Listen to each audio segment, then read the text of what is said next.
Good morning बच्चों मैं अंजुला शर्मा आज आपको संत रविदास, जिन्हें रैदास भी कहते हैं, उनके बारे में बताना चाहती हूँ। रैदास नाम से प्रसिद्ध संत रविदास का जन्म काशी में हुआ था। इनका जीवन काल 15वीं शताब्दी माना जाता है। रैदास संत कवियों में प्रमुख स्थान रखते हैं। उन्होंने बाहरी आडंबरों का विरोध करते हुए मन की पवित्रता और आंतरिक भक्ति को ही सच्चा धर्म माना है। रैदास ने अपनी काव्य रचनाओं में सरल और सहज ब्रज भाषा का प्रयोग किया है, जिसमें अवधी, राजस्थानी, खड़ी बोली तथा उर्दू फारसी के शब्दों का भी समावेश किया है। उनकी भाषा जो है वो सरल है और इनकी जो रचनाएं हैं वो भक्ति रचनाएं हैं। गुरु ग्रंथ साहब में भी संकलित हैं और समानता, प्रेम और भाईचारे का संदेश देती हैं।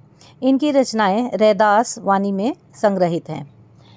आइए इनका जो चैप्टर है पद वो देखते हैं। अब कैसे छूटे राम रट लागी, प्रभु जी तुम चंदन हम पानी, जाकी अंग अंग बास समानी। प्रभु जी तुम घन बन हम मोरा, जैसे चितवन चंद चकोरा। प्रभु जी तुम दीपक हम बाती, जाकी ज्योति बरह दिन राती। प्रभु जी तुम मोती हम धागा, जैसे सोना मिलत सुहागा। प्रभु जी तुम स्वामी हम दासा, ऐसी भक्ति करे रैदासा। बच्चों, ये जो पद है हमारी पाठ्य पुस्तक गंगा से लिया गया है, जिसमें संत रैदास ने रचा है कि इस पद के माध्यम से रैदास जी ने भगवान के प्रति अपनी गहरी भक्ति और प्रेम को व्यक्त किया है। वे बताते हैं कि उनका भगवान से संबंध इतना गहरा है कि वे स्वयं को भगवान से अलग नहीं मानते। वे अलग अलग उपमानों के द्वारा अपनी भक्ति को सरल और सुंदर तरीके से समझाते हैं। संत रैदास जी कहते हैं कि जब उनके मन में भगवान राम का नाम इस प्रकार बस गया है कि वह उनसे अलग नहीं हो सकता, वे हर समय उनका स्मरण करते रहते हैं।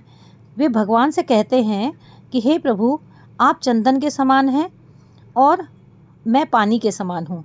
जैसे पानी में चंदन मिलकर अपनी सुगंध हर अंग में फैला देता है, वैसे ही आपका प्रभाव मेरे जीवन के प्रत्येक भाग में समा गया है।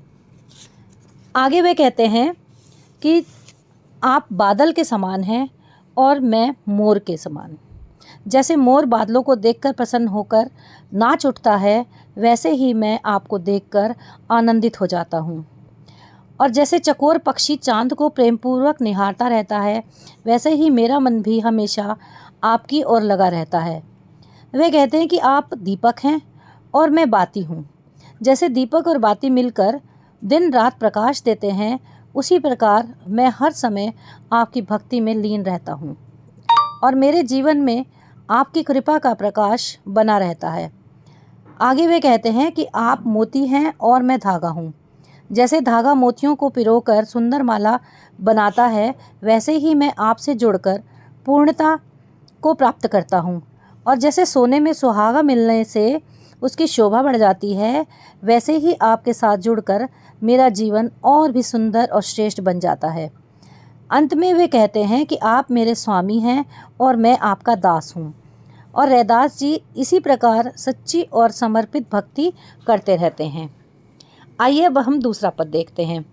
जो तुम तोरो राम मैं नहीं तोरो, तुम सो तोरी कवन सो जोरो। तीरथ बरत न करूं अंदेशा, तुम्हारे चरण कमल एक भरोसा।